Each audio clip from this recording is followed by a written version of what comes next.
नमस्कार मित्रांनो, आद्विका cooking art YouTube चॅनलवर तुम्हा सर्वांचे खूप मनापासून स्वागत। आणि आज आहे गणेश चतुर्थी। गणेश चतुर्थीच्या तुम्हा सर्वांना खूप मनापासून शुभेच्छा।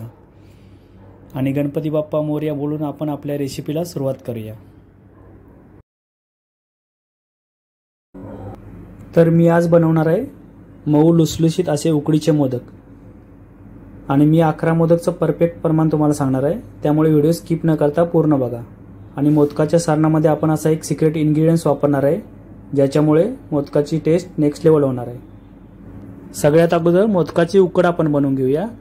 त्यासाठी मी इथे 1 कप तांदळाचे पीठ घेतलेले आहे, 1 कप किसलेलं खोबरं घेतलेलं आहे, अर्धा कप किसलेला गूळ घेतलेला आहे।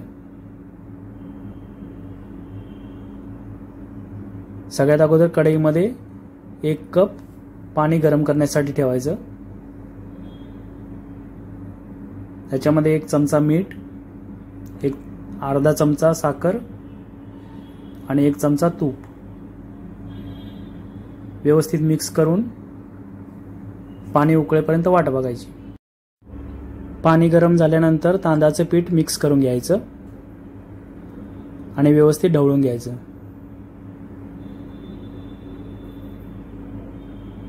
उकडीचे मोदक बनवताना उकड व्यवस्थित होणं गरजेचं असतं। सगळ्यात महत्त्वाची स्टेप हीच असते।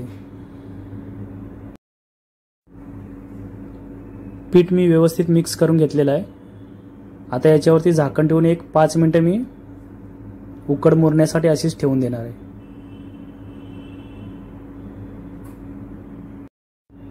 एक 5 मिनिटं झालेले आहेत। आता पूर्ण मिश्रण एका परातीमध्ये काढून घेऊ आणि हे व्यवस्थित मळून घ्यायचं।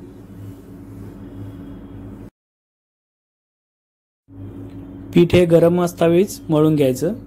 हाताला जर चटके लागत असतील तर वाटीने प्रेस करून मळलं तरी चालतं, पण पीठ हे गरमच मळून घ्यायचं। मोदक मऊ लुसलुशीत होण्यासाठी खूप महत्त्वाची स्टेप आहे, त्याच्यामुळे व्यवस्थित पीठ मळून घ्यायचं असं।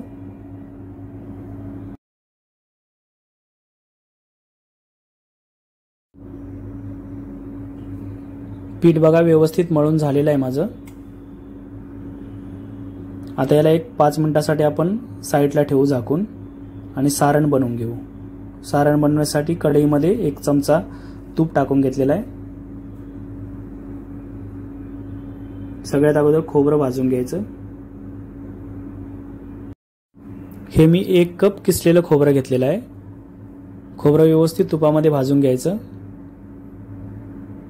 आणि आता आपण एक महत्त्वाचा सिक्रेट असा इन्ग्रेडियंट वापरणार आहे ह्या स्टेपला। मी इथे 1 मोठा चमचा खवा वापरलेला आहे सारणामध्ये। ह्याच्यामध्ये सारणाची टेस्ट इन्हान्स होते। तुम्ही वापरून बघा आणि कमेंट करून नक्की सांगा। खवा व्यवस्थित मेल्ट झाल्यानंतर आता आपण गूळ घेणार आहे। आपण अर्धा कप गूळ घेतला होता किसलेला, तो याच्यामध्ये मिक्स करून घेऊ।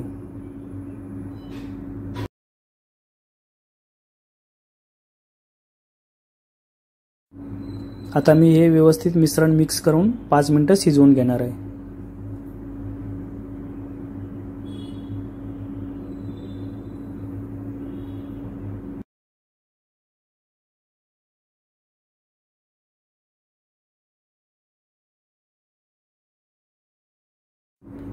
एक 5 मिनिटानंतर गूळ व्यवस्थित मेल्ट झालेला आहे आणि सारण आपलं व्यवस्थित शिजलं गेलेलं आहे।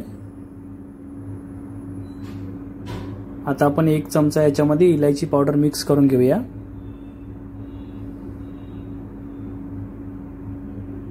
आणि मिश्रण व्यवस्थित ढवळून घेऊया।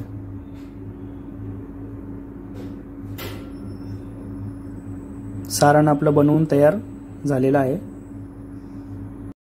आता आपण मोदक वळून घेऊया। मी अगोदरच हे असे गोळे बनवून ठेवले होते पिठाचे। तुम्ही असे 2 प्रकारे पारी बनवू शकता मोदकाची। एक तरी अशा पद्धतीने बनवायची आणि अशा पद्धतीने जर आपल्याला जमत नसेल तर आपल्याकडे पुरी प्रेसचं मशीन असेल तर त्याच्यावर प्रेस करून बनवू शकतो। मी ही पुरी प्रेसवरच्या मशीनमध्ये प्रेस करून बनवलेली आहे.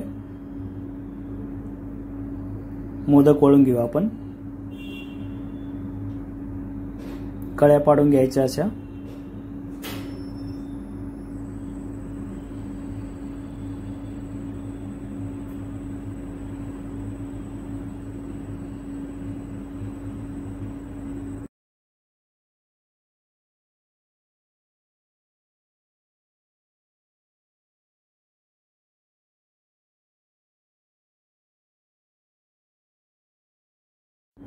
आणि चारी बाजूने असा मोदक आपण बंद करून घेऊ.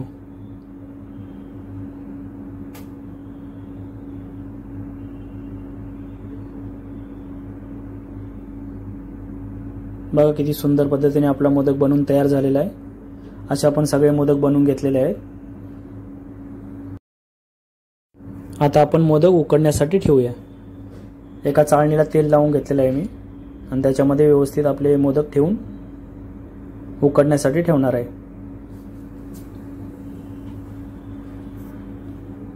इडलीच्या भांड्यामध्ये मी थोडं पाणी गरम करण्यासाठी ठेवलं आहे. त्याच्यावरती चाळण ठेवून वर झाकण ठेवणार आहे आणि एक 15 मिनिटासाठी वाफवून घेणार आहे.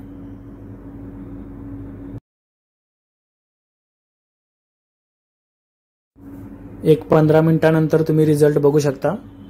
मोदक आपले कसे मऊ लुसलुसीत दिसत आहेत. व्यवस्थित उकडून तयार झालेले आहे. आपण हे काढून घेऊ आणि दुसरी बॅच ठेवू आपण.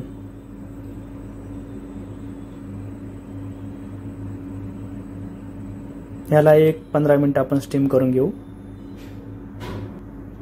हेही मोदक आपले उकडलेले आहेत. ह्याला आपण काढून घेऊया. आणि तो छोटा मोदक दिसतो ना, तो माझ्या लहान 3.5 वर्षाच्या मुलगीने बनवलेला आहे. आता आपण हे सगळे मोदक एका प्लेटमध्ये काढून घेऊया. असे हे आपले परफेक्ट 11 मोदक बनवून तयार झालेले आहेत. रेसिपी आवडली असेल तर चॅनलला लाईक, शेअर आणि सबस्क्राईब करा. पुन्हा भेटू अशीच एक नवीन रेसिपी घेऊन. तोपर्यंत धन्यवाद आणि गणपती बाप्पा मोरया.